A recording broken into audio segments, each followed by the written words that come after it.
Hi, I'm Mark Scherer. I'm the CEO and founder of Encompass Life and the host of the Encompassing Life Podcast. And today we have a special guest. She's originally from Brazil. She's been in the States about 20 years. Eh, No, 45, 45 years. 45. I thought you said 20. No. 45. Gotcha. And her name is Roselene Dalanhese. Yes. And she has a company called South Point Counseling, Comes, Counseling out of Salt Lake City. And from what I get, it's a really large company in for mental health because she has like 40 different doctors working with her and another 20 support staff, it sounds like. So really big organization out in Salt Lake City. So Rosaline, welcome to the show. How are you? I'm doing great. Thank you. We're welcome. So you immigrated, I saw in your application that you immigrated here to the States and you'd like to talk about how, like, I guess, like, what had you come to the U.S. and how did you go about doing it, and then become this successful? It's amazing. Yeah, so I came to this country when I was very young. I was 17, and it was hard because I didn't have a lot of support at all. I came by myself, and I had not finished high school, and I was supposed to stay with a cousin, but things didn't work out. She dropped me off at a at an apartment. I shared that apartment with five other girls, and I had to kind of find my way around. And the biggest challenge was to finish high school and to enroll in school. But yeah, it was not easy for sure. I cannot hear you. So you're 17 years old when you come here. You Yeah, get dropped off with a cousin, and the cousin goes no, and so you move in with yeah, five girls, four girls. yeah, five girls. So, How did you and you're still going to high school, so you still have that burn to get your education. yeah, yeah. Right So, away, because I wasn't able to make it happen. I had to work. And I had to find a way to work and still go to school. So it took me about 6 months to figure out how to go about that because information is really important when you don't have it coming from anybody. That makes it really difficult. gosh, what type of work did you do while you were going to school? Oh gosh, the first job that I had was working for a thrift store where I had to kind of sort out what was reusable and what was not. So for a 17-year-old standing up all day, going through boxes, that was kind of tough. Yeah. And I remember going to my boss at the time and saying, "Hey, I really need just to finish high school. Can I work part-time?" And him saying, "No, I'm sorry, this is a full-time job. That's all, you can't. I can't have you stay here part-time." And so I quit the job and I found, another job. And I actually have a very interesting experience that happened to me. I was cleaning motels and I had a little cart that I had to go and I had 15 minutes to clean the whole room. I think it was my third day and this limousine stopped right in front of me. A guy rolled down his window and asked me, "Hey, you, how many rooms are there in this hotel?" And I looked at him. The hotel was huge. I had no idea, and my English was very bad. And I said, "I don't know." So this guy looked at me and then he looked up and down. I'll never forget the way he looked at me. And he said, "You'll never go anywhere in your life." That made me so angry. I felt this fire Awesome. that just came from the bottom of my feet up to my head. And I was enraged. When he drove away, I went back to the office, and I turned in my cart and I said I quit. And I don't remember exactly how I did it, but 2, 3 days later, I was enrolled in school. And I made it, my top priority to attend school, to graduate, to get an education. So that's been my life goal, to achieve things. I believe that I could get somewhere. I believe that I could do something for myself, regardless of whether, I had parents or family or anybody to support me. Gotcha. So your parents just sent you to the U.S. or Yeah, so my dad passed away when I was 4. It was a tragic accident. I was with him. I was crossing the street and a car came and he threw me on the sidewalk, but he got hit by a car. And my mom remarried, and she got married to an American in Brazil. So my stepdad was American. Because of that, I was able to, have a green card and come to America when I was 17. But they lived in Brazil. So they stayed in Brazil. I came by myself. that's pretty bold. Yeah. I was just hanging out with a group from Brazil yesterday. A friend of mine has married a Brazilian woman, and another friend of mine is dating a lady from Brazil. So I love the culture, man. They got a lot of fire, like you said, the fire inside you. Yeah. You Yeah, know, it's a very different culture from America for yeah, sure. yeah. Yeah. So can you share a little bit about your business and Yeah. what type of cases y'all handle and how you go about doing business? Yeah, absolutely. So we have 3 different sectors. We have one for med management. So we have a doctor of nursing practices that prescribes medication. And then we have psychologists that do neuro and psychological evaluations. And then we have clinicians that see clients, they do couples, children, adolescent, family work. We do a little bit of everything. We do some domestic violence, some substance abuse, but I would say that's mostly about 5 to 10% of my business. Okay, No, I would say most of the clients that come are highly motivated clients that really want to change. They're not court ordered or anything like that. gotcha. Well, that's important. That makes them way more successful. Somebody who really has Yeah, yeah, yeah, somebody got the fire.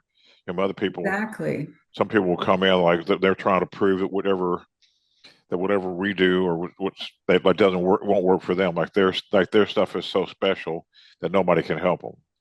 Yeah, Wild. So you went from 17 years old coming here, working and never going to amount to anything in your life, to having this big business now. yeah.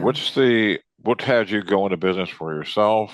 What was your journey in that? I think I married the right man. That was that was an important factor.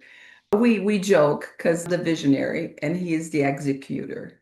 So I can't, and this is just one of the many businesses that I have. I am involved in many other businesses. I have properties in several different places.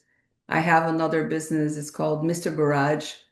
So we work on people's garages. So I have a lot of different things going on, but I never stop dreaming and seeing. I mean, I can go to a place and look at it and think, oh my gosh, this would turn out really great if I did this or that. And I'll tell my husband, and he does it. He doesn't procrastinate. I'm a procrastinator. He doesn't procrastinate. He gets it done. And so both of us together, I think, we work, Fire couple. it works. Is he from America? He's Brazilian as well. He's an accountant, auditor. He worked for the federal government for many years. Gotcha. He's retired. So he just dedicates his time to fulfilling my dreams, I guess, my crazy How long my have y'all crazy been married? visions. How long have you been married? We've been married for it's going to be 40 years Wow. coming up now in October. So you married him young, I married him when I was 22. 21. I'm 60 years old. Gotcha. That's awesome.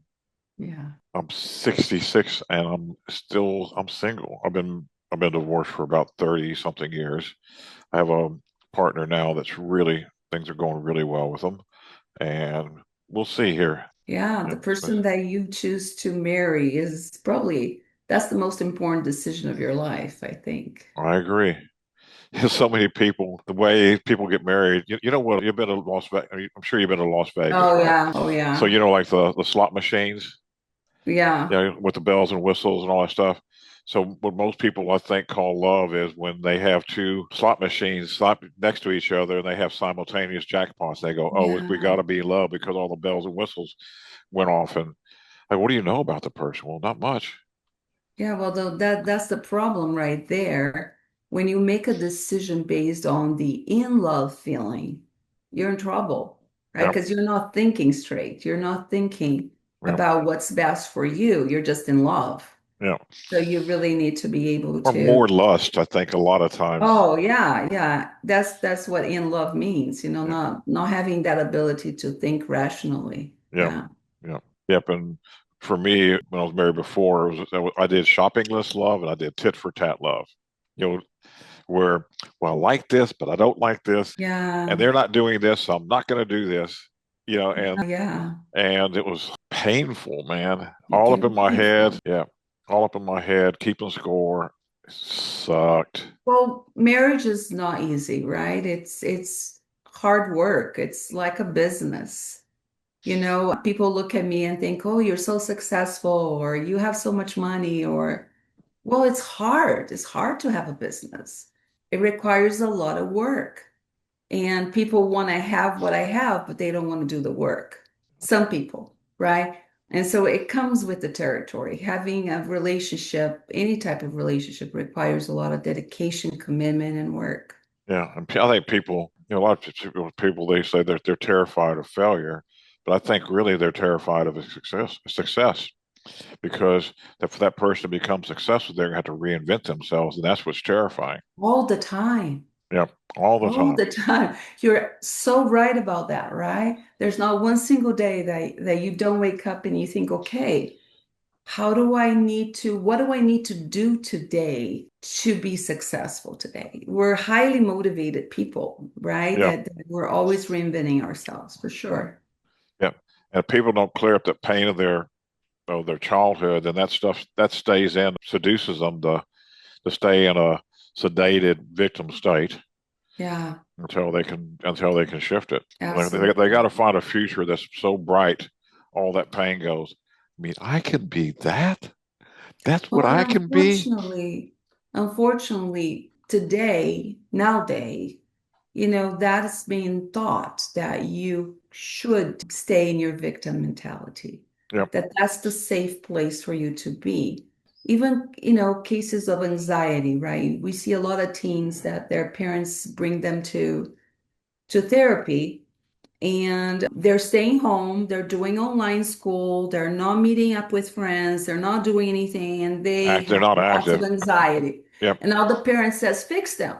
Well, Uh-uh. okay, so the first thing we need to do is to get them back to school. No, but I don't want my kid to experience pain. I don't want my kid to be uncomfortable. Well, without discomfort, there's no change, Right. right? There's no growth Yep. and it feeds anxiety. So you can't do something that's feeding the anxiety and expect the anxiety to go away. It doesn't work. No. I found there's one word that's directly relational to the amount of anxiety a person has, and that word is not. Yeah. The higher the percentage of not a person speaks, the higher the level of anxiety. Yeah. Yeah. Exactly. Yeah, and I don't want, I don't like, I don't want, I don't like, I don't want, and they keep getting what they don't want and they don't like from the universe, so it wears them out. Yeah. So So you probably know this because you're a successful person, but how many times a day do you experience discomfort? bunches, she's on, Bunches, yeah, right? yeah, We and are or uncomfortable most of the time. yeah, or something that's painful. I used to try to get away from it. Yeah. Now I'm a big proponent. You ever heard of the expression "holy shit"? Yeah. I believe that came about for a reason. And Yeah. if shit shows up in your life is holy, and just go right in the middle of it, you'll find a gold nugget. The bigger the shit, the bigger the gold nugget. Yeah. Yeah. And, Absolutely. and most people try to get away from it. It's like turn into it, man. Yeah. Find out what's in that for you. Welcome it. Welcome it. Welcome it. Yep. I heard a saying one time and it just stuck with me. Having a business being is being getting used to discomfort, have getting used to this stress. You Hmm. just welcome it, you manage it, you just live with it, Yep. make it happen for you. Yep. And there's always a blessing in it. Always. I believe Big everything, blessing. I believe everything's a blessing. And if we can't find the blessing in it, it turns into a burden. Yeah. So, so the, how do people get referred to seeing you or, We have contracts with, so we accept all the insurances.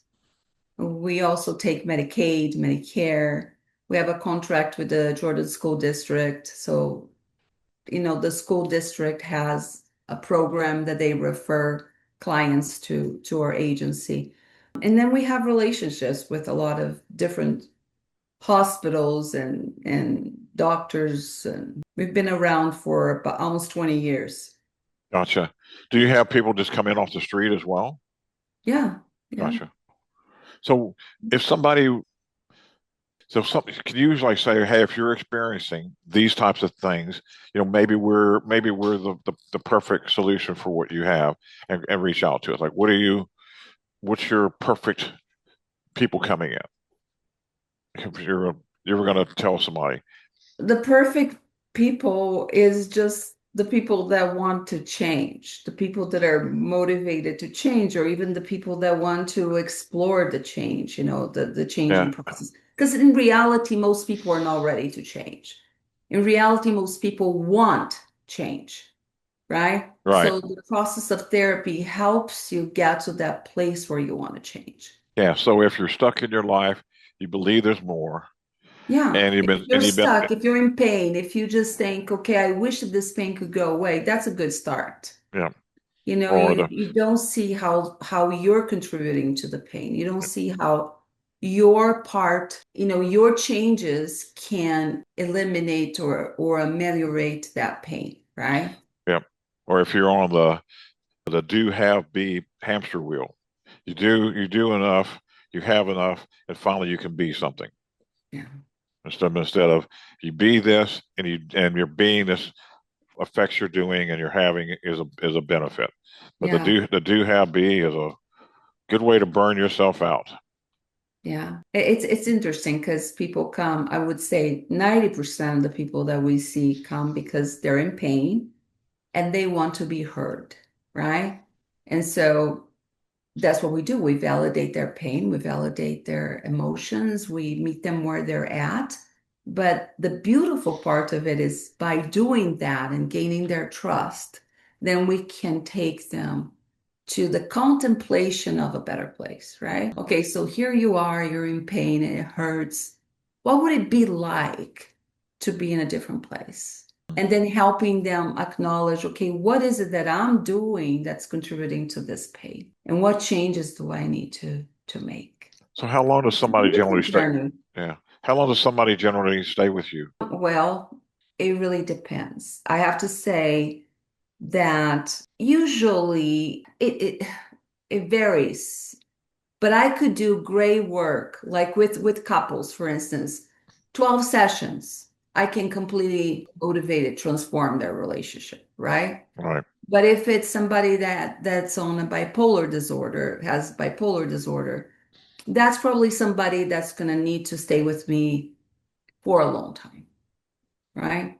If somebody has substance abuse problems and maybe they went to an inpatient facility, now they just want to get direction on how to change their life so it's not the way it used to be, that also can be just a few months. So it depends on what your situation is. Gotcha.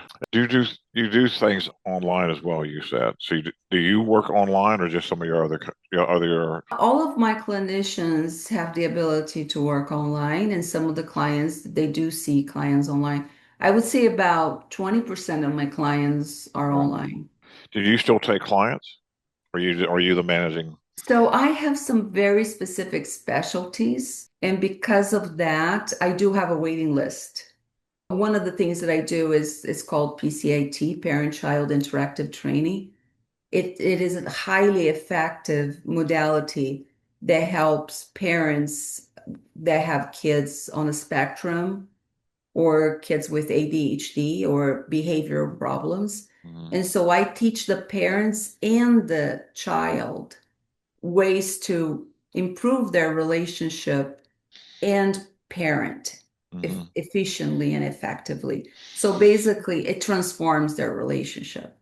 It's like an 85% rate of success. And it's done through, one side mirror. So the parents are talking to me on a little ear set like yours.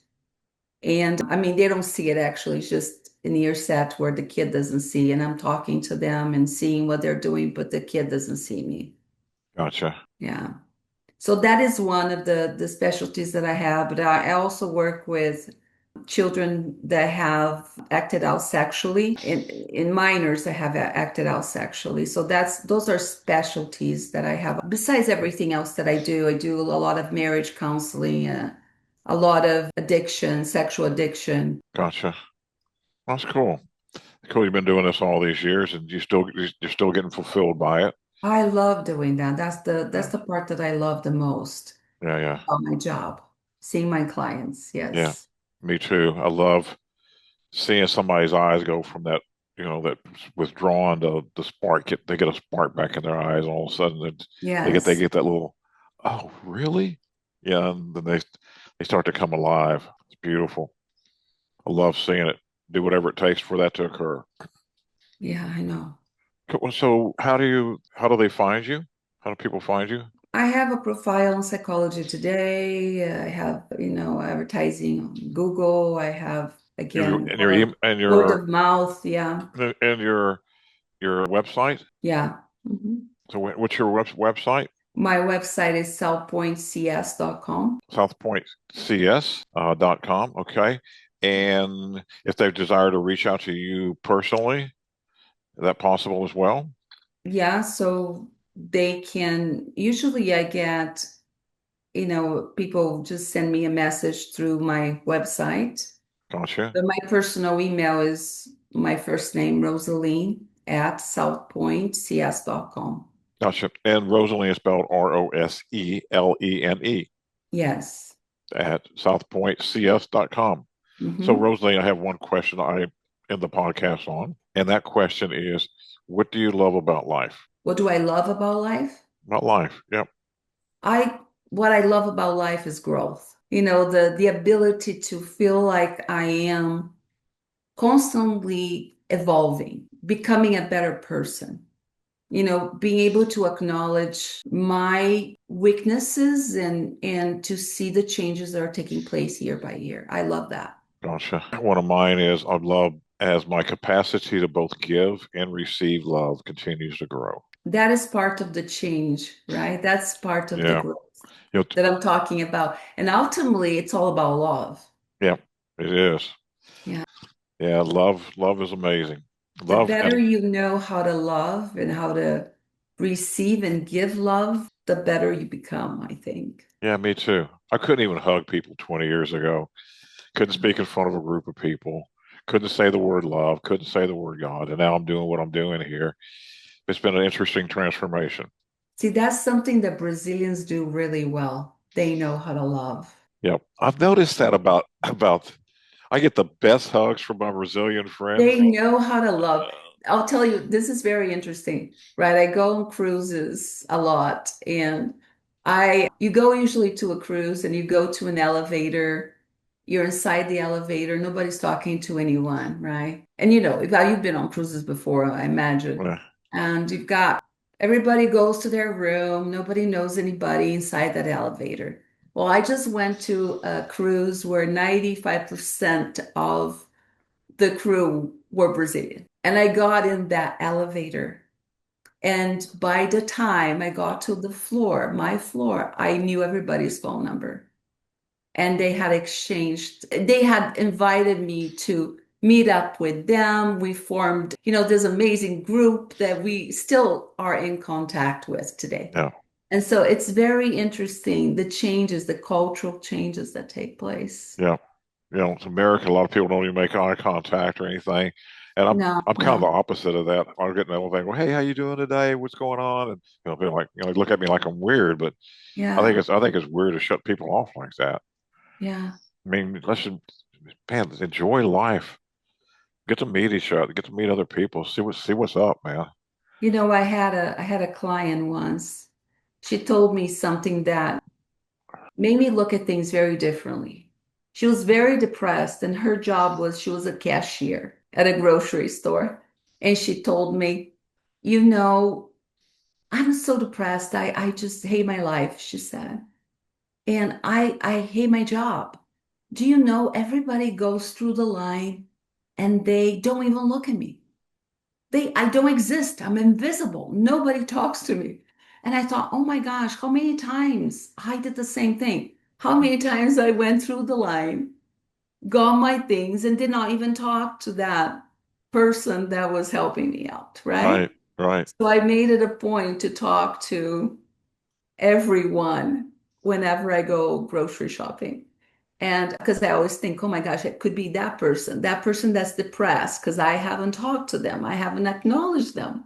Yeah, yeah, Those little things make a big difference, I think. yeah. I agree. Well, Roselene, pleasure to have you on the show, and I wish you continued success. And let's exchange numbers. If you're ever in Florida, I'd love to meet you in person. All right, thank you. You're welcome. Blessings. Bye. Bye.